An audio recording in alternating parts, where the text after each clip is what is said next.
In the quiet heart of Africa, near dusty hills and warm winds, there was a small village called Kidogo.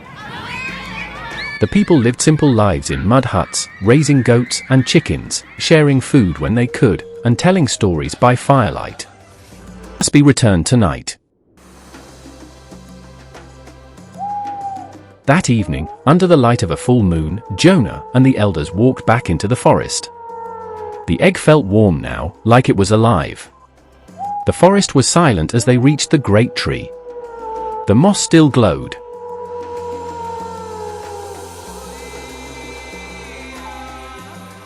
Jonah stepped forward. Suddenly, the ground rumbled. The tree opened like a door, and from its heart stepped a creature made of light and bark, glowing like fire in the dark. It did not speak, but everyone felt what it wanted: return what was taken. Jonah placed the egg on the moss. A bright flash lit up the forest, and then silence. The egg was gone. The creature vanished. The tree stood still again, as if it had never moved. They returned to Kidogo, and peace returned with them. The frogs were gone. The whispers stopped. The village slept in silence.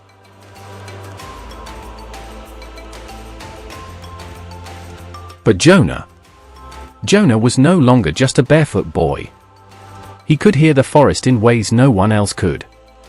He felt things before they happened. Animals no longer feared him. The wind seemed to follow him.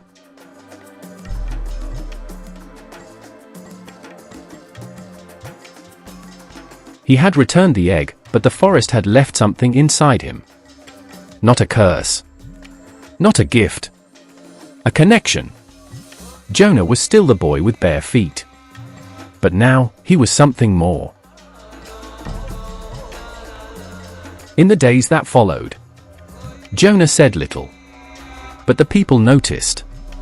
They saw the way goats followed him. How the birds landed near his feet without fear.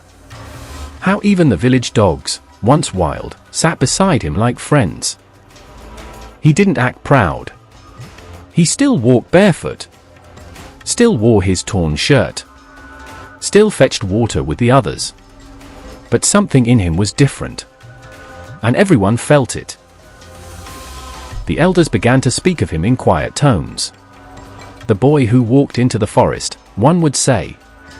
The one who returned the cursed egg, another would whisper.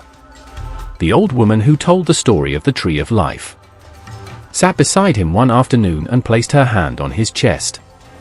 What the forest gave you, she said, no man can take. Jonah didn't understand it all. But he had started to dream.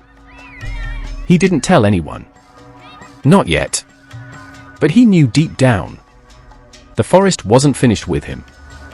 And he wasn't finished with it. Children now followed him when he walked. Some tried to walk barefoot like him. Mama, I want to be like Jonah, they'd say.